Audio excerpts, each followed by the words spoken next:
आपने तो बहुत खुली छूट दी। आप जैसे साथी ने मेरे से पूछ लिया था कि वहां से दिग्विजय लड़ेगा, मैं बोला दिग्विजय कि उसका बाप लड़े, उसका भाई लड़े। रोज ये कहते थे मेरे लिए हमारी वजह से अब वो चार माजे न लड़ने के, उनको वहम निकल जाएगा, पता चल जाएगा। ये चुनाव इलाहाबाद का अब की बार एक चीज का और फैसला करेगा कि चौधरी देवीलाल का आसन बारिश कौन है, अब चौधरी देवीलाल की नीतियों को कौन आगे ले जा सकता है। इस बात पे इलाहाबाद के लोग इस बाई इलेक्शन में वोट देंगे, क्लियर हो जाएगी। अब ये रोज के ड्रामे जो नटवी साहब की फोटो लगा के लड्डू बांटे थे, नटवी साहब की फोटो लगा के लोगों ने क्या किया, इनके साथ देखा नहीं आपने। हमारे गांव में चौटाला गांव के अंदर कल अजय सिंह का जन्मदिन मना रहे थे। हमारे गांव के अंदर लोगों ने जो लड्डू ये बांट रहे थे वो तो ध्यान रख के ढेर लग रहे थे माफी और इनके विरोध में नारे लगाए। अगर हमारे गांव में विरोध हो सकता है तो फिर स्वागत कहां होगा इनका, ये बता। खट्टर साहब अपने गांव में जा सकता है, ये अपने गांव में जा सकती है, तो बेचारे रात को बढ़ते हैं वो भी अंधेरे में। हम पता नहीं क्या कर देंगे आगे नौजवानों के लिए। अभी से कह रहे हैं कि अप्रैल के महीने में अब सारे नौजवान तैयार हो जाएं, हम सबको भर्ती कर देंगे। उनसे पूछो ना, तुम नौजवानों को वोट जब लेने जा रहे थे तब कह रहे थे भी 11-11 हजार रुपया पढ़े लिखे बच्चों को हम बेरोजगारी भत्ता देंगे, वो कहाँ है तुम्हारा? अगर तुम्हें नौजवान की इतनी फिक्र थी तो फिर 11,000 रुपये बेरोजगारी भत्ता सरकार में शामिल होकर के क्यों नहीं दिलवाया? वो नहीं दिलवा सके। और 75% नौकरी की बात करते हैं। बेरोजगारी हमारे प्रदेश में देश में सबसे ज्यादा है, 26.4 है। पूरे देश में सबसे ज्यादा अगर बेरोजगार कोई युवक किसी प्रदेश का है, इतने छोटा प्रदेश होते हुए सबसे बड़ी संख्या में बेरोजगारी हमारे यहाँ है, जबकि हम एनसीआर में बैठे हैं। हम दिल्ली के चारों तरफ हैं, हमारे यहाँ बहुत सारी इंडस्ट्रीज हैं, दिल्ली के बहुत सारे रोजगार हरियाणा के लोगों के पास है। लेकिन हरियाणा की सरकार ने ये जो डीसी रेट कह रहे हैं ना आजकल, ये डीसी रेट नहीं है, ये दुष्यंत कॉन्ट्रैक्ट रेट है। 1 महीने की तनख्वाह पहले लेते हैं और फिर किसी गरीब को कोई महीने में ये डीसी रेट पे कोई साल 6 महीने के लिए लगाते हैं। इन्होंने तो जिन बच्चों का भविष्य सुधारने की बात करते थे उनको भी लूट लिया बेचारों। अनेक लोग ऐसे हैं जो ये बात खुल करके कहते हैं। मुख्यमंत्री को बजाय इस तरह की बजट के अंदर झूठ बोल के लोगों को गुमराह करने के, जो रजिस्ट्री घोटाला है, जो शराब का घोटाला है, कांग्रेस के लोगों ने तो इस पर चर्चा भी नहीं करी कहीं। कांग्रेस के लोगों ने तो ना तो शराब घोटाले को ये कहा कि कोई पटल पे ला करके रखो, इसलिए नहीं रख रहे थे कि उस शराब घोटाले में जो शामिल था भूपेंद्र सिंह नाम का लड़का, भूपेंद्र सिंह नाम था क्या उसका, है भूपेंद्र दहिया, वो भूपेंद्र दहिया जो इसमें शामिल था, उसने भूपेंद्र सिंह हुड्डा को 21 लाख रुपए इसके लोकसभा के चुनाव में दिए थे। ये तो बोल ही नहीं सकता बेचारा, क्योंकि ये तो खुद उनसे पैसे लेता नहीं, जो इस तरह का धंधा करने वाले लोग। ना रजिस्ट्री घोटाले का जिक्र था, ना शराब घोटाले का जिक्र था। मुख्यमंत्री को दोनों घोटालों की जांच पूरी हो चुकी है। इसके लिए पटल पे रखना चाहिए कि जांच में कौन दोषी है, क्या है, उनके नाम बताने चाहिए और उनके खिलाफ सख्त कार्रवाई करनी चाहिए।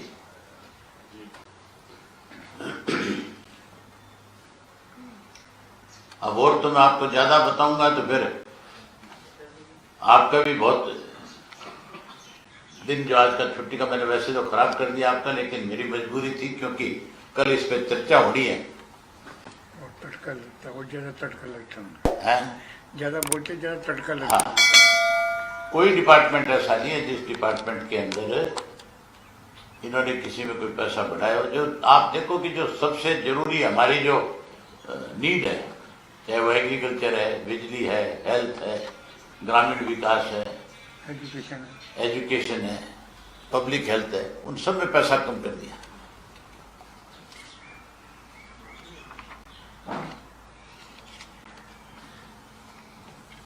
ठीक है, तो आप आए, आपका बहुत धन्यवाद। ये सर सवाल है कि सरकार ने बजट में रेवेन्यू रिसीप्ट कितनी हो रही है इस साल, ये नहीं दिखाया, तो क्या माना जाए कि ये जो एलोकेशन है ये तो फर्जी है? नहीं है, ये बजट के एक ग्लांस में लिखा है, इसमें है लिखा हुआ है, आप पढ़ो पहले उसको, सारे को अच्छी तरह हमने सारा पढ़ा है। बजट में और मैंने जो बात आपके सामने रखी है, ये इनकी अपनी जो बुक्स हैं, जो बजट के ऊपर इन्होंने किया है, ये उसी में से निकाल करके आपके सामने बताया है। सीट कम है पर है। हाँ है सर, कम है। सरकार के मंत्री का कहना है कि हमारा बजट जो बढ़ा है, मतलब कर्जा बढ़ा है, बजट भी बढ़ा है। पिछली सरकारों में बजट कौन सा मंत्री कहता है मुझे? नहीं, वो ऐसे नहीं, वो ऐसा कह रहे हैं। नहीं, जो मंत्री ये कह रहा है, मेरी ख्याल वो अनपढ़ है, उसको शायद पढ़ना नहीं आता। शायद उसने बजट की जो बुक्स है, बजट जो अब की बार है, उसने निकाल करके नेट से निकाल करके देखा नहीं होगा, या मेरी ख्याल देखना नहीं आता होगा मुझे। वो केवल नहीं, मैं आपको बताऊं, सुनो। अच्छा, मुख्यमंत्री कौन सा कोई इकोनॉमिक्स से बीए करके आया हुआ है?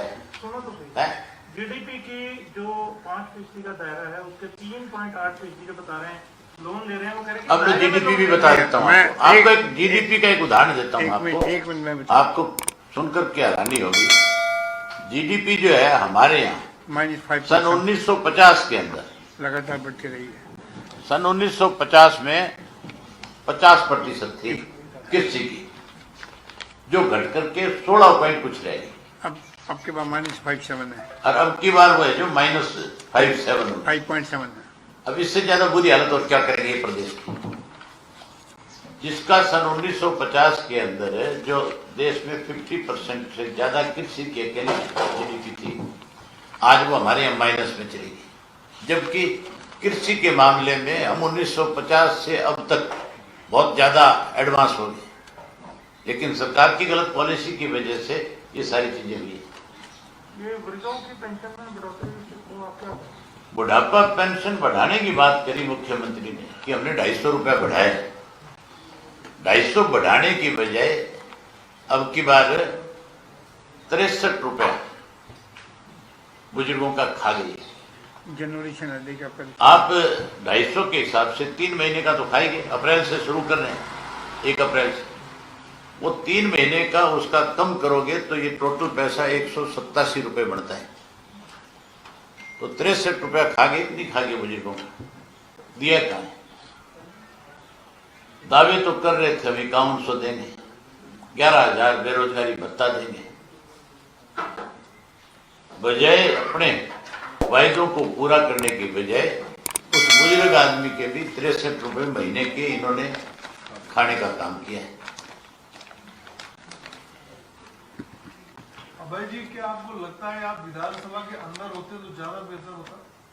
यहाँ बताओ, यहाँ बेहतर नहीं हो, आप बताओ। यहाँ जो मैंने कहा है आप क्या पूछोगे नहीं इनसे? है दूसरी बात ये है कि एक चर्चा ये भी है कि सीएम और विधानसभा अध्यक्ष आपके रिजाइन देने के बाद थोड़ा रिलैक्स महसूस कर रहे हैं। आप जो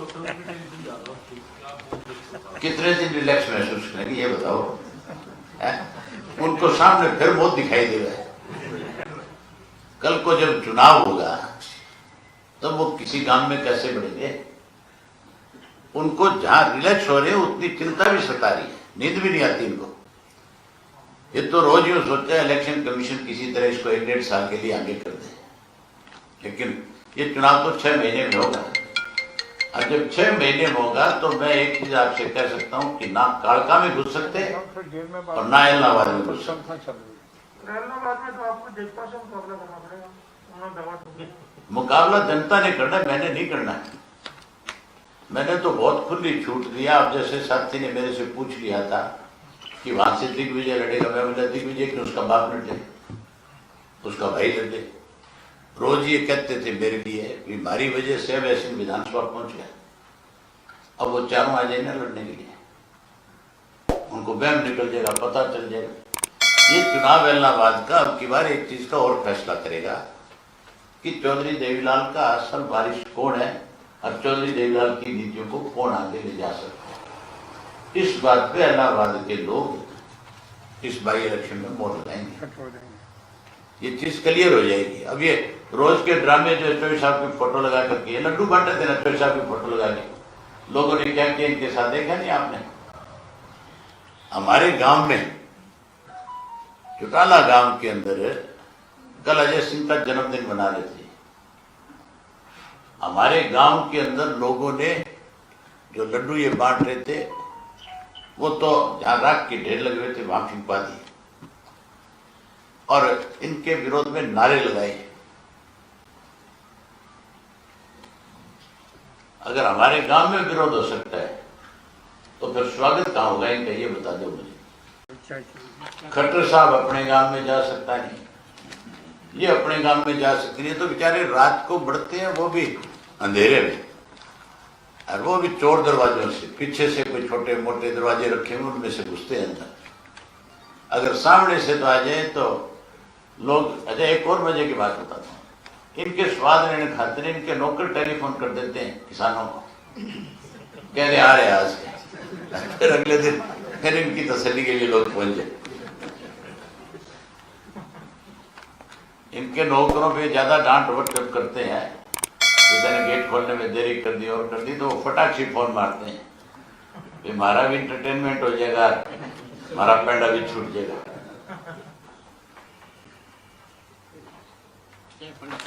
इसके फरीदाबाद में भाजपा नेता ने किसी ने महिला के साथ मारपीट की है और इसके अवैध संबंधों का आरोप भी है, इस पे आप कहना चाहेंगे? मेरी जानकारी में नहीं कोई चीज, जो बात मेरी जानकारी में नहीं हो मैं उसके ऊपर कोई भी किसी तरह की प्रतिक्रिया नहीं देना चाहूंगा। पता नहीं क्या बात हुई है, कैसी हुई। सर महिला दिवस को के दिन कांग्रेस के विधायक जो मार्च करते हुए जा रहे थे, वहाँ पूर्व मुख्यमंत्री भूपेंद्र हुड्डा ट्रैक्टर लेकर जा रहे थे, वो उस मामले को लेकर महिला आयोग ने नोटिस दिया है भूपेंद्र हुड्डा को। महिला दिवस पे मैंने आपके सामने सारी चीज क्लियर करी थी। कांग्रेस की तो कल्चर है महिलाओं को अपमानित करना, और भाजपा ने महिला का कभी सम्मान किया ही नहीं। अगर महिलाओं का सम्मान करते हैं तो प्रदेश के अंदर महिलाओं पे अपराध नहीं बढ़ते, फिर उनको रोकने के लिए बहुत कड़े कदम उठाते हैं। आप गौ माता के लिए कानून बना सकते हो, तो क्या महिलाओं के लिए कानून नहीं बन सकता? बढ़ना चाहिए कि नहीं बढ़ना चाहिए? आप सख्त कानून बनाओ जिससे हर आदमी को भय महसूस हो कि अगर तूने कोई गलती करी तो इसकी सजा बहुत सख्त है। वही नशे पे रोक लगाओ। नशे की हालत आज ऐसी है हमारे प्रदेश में, जो नशे की रोकथाम के लिए एक अलग डिपार्टमेंट इन्होंने बनाया था, नारकोटिक्स सेल जो बनाया था, उस सेल के अंदर जो अपॉइंटमेंट होनी थी, जो इसके लिए एडिशनल डीजी लगाया था, उसके तो बैठने की चेयर भी नहीं है। 9 महीने से कोई स्टाफ नहीं है उसके पास, तो उसने खुद प्रेस के सामने कहा है। तो फिर मुख्यमंत्री का नशा अगर नहीं रुकेगा तो ये अपराध बढ़ेंगे। उदाहरण है उसका, मेरे हल्के के अंदर कुमारिया एक गांव है, वहां एक लड़का चिट्टे का सेवन करता था, और मेरा एक हल्का तो चिट्टे के मामले में बहुत ज्यादा बदनाम रहा है। आज भी उसी तरह से वहां चिट्टा शरेआम बिकता है। पहले बीजेपी के लोग बेचते थे, आजकल जेजेपी के बेचते हैं। और जेजेपी का जो वहां का एक गांव है, मेरे बड़ा गांव है, उसका नाम है तेरे गांव का नहीं जमाल। उस जमाल का जो सरपंच है वो और उसके भतीजे चिट्टे का कारोबार करते हैं। इसके लिए पता कर लो आप जाके, सरपंच जिसके अपनी खेत की जमीन के अंदर 2 लाख रुपए की फसल नहीं होती, उसने 16 एकड़ जमीन खरीदी है। पैसा कहां से है? बिना चिट्ठे के बिना नहीं आ सकता, बिना किसी गलत काम के बिना नहीं आ सकता। तो आजकल जेजेपी बीजेपी दोनों इस काम में लगी हुई है, इसलिए अपराध बढ़ रहा है। अपराधियों को सुरक्षा नहीं मिला। मैं पोल तो एक और खोलूंगा तुम्हारे सामने, अधिकारी क्या करते हैं आजकल, वो चीज आप सुनोगे तो हैरान रह जाओगे। लेकिन मैं आज नहीं कहना चाहता, मैं एक बारी उसकी तसल्ली कर लूं अच्छी तरह से, फिर अधिकारियों के नाम भी बताऊंगा कि किस अधिकारी ने किस तरह से पैसे इकट्ठे करने शुरू कर रखे। और अधिकारी भी छोटे नहीं, IAS और IPS अधिकारी हैं, जो डिप्टी कमिश्नर लगे हुए हैं, SSP लगे हुए हैं, जिनको कोई परवाह नहीं सरकार की, शरेआम पैसा लेते हैं। मैंने 3-4 का तो काम फिट कर रखे हैं, एक बार और थोड़ा सा हो जाए फिर बताऊंगा।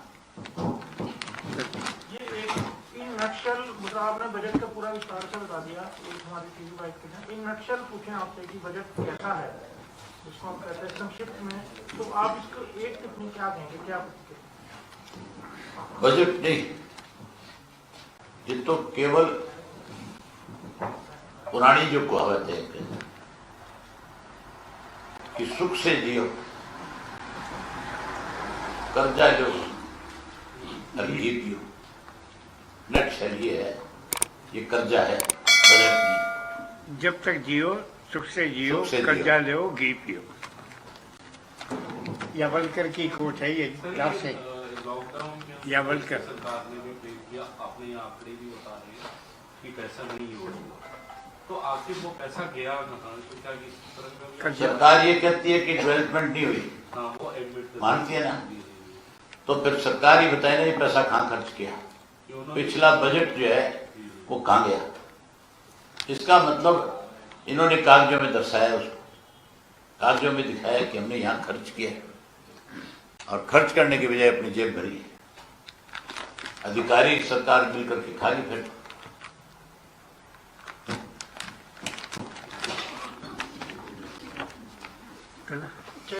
ना तो वो पैसा अगले उसमें कहीं बढ़ा हुआ दिखाया, हाँ, ना तो उसमें कहीं दिखाया बढ़ा हुआ, और ना ये बताया कि हमने कहाँ खर्च कर दिया, उसको ये कहते हैं कष्ट भाई। तो मुख्यमंत्री खुद ये मानता है भी खर्च नहीं हुआ, आगे बढ़ा हुआ है, तो आपके सामने मैंने दिखाया, इसमें कहीं बढ़ा नहीं है। जो मेजर डिपार्टमेंट है उनमें तो घटा है सब में।